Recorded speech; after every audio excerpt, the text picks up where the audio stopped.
आणि आता ब्रेक नंतर एक महत्त्वाची बातमी। कोल्हापूरची जनता ठामपणे महाराजांच्या सोबत उभी आहे असं संभाजीराजे छत्रपती यांनी म्हटलं आहे।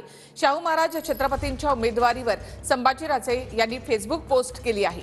लोकभावनाच महाराजांच्या विजयाची शाश्वती आहे असं संभाजीराजेंनी म्हटलं। एकदाही दिल्लीला न जाता 3 पक्षांनी महाराजांना उमेदवारी दिली असं संभाजीराजेंनी म्हटलंय। त्यांनी काय ट्विट केलेलं आहे ते आपण पाहूया।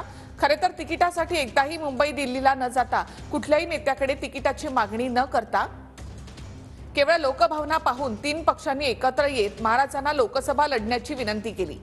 महाराजांनी आयुष्यभर राजकारणापासून व प्रसिद्धीपासून अलिप्त राहत जे जनसेवेचं कार्य केलं आहे, राजकारणाची झूल न पांघरता लोकशाहीचा पुरस्कार करण्याची जी भूमिका आयुष्यभर जपली आहे, हे त्याचेच प्रमाण।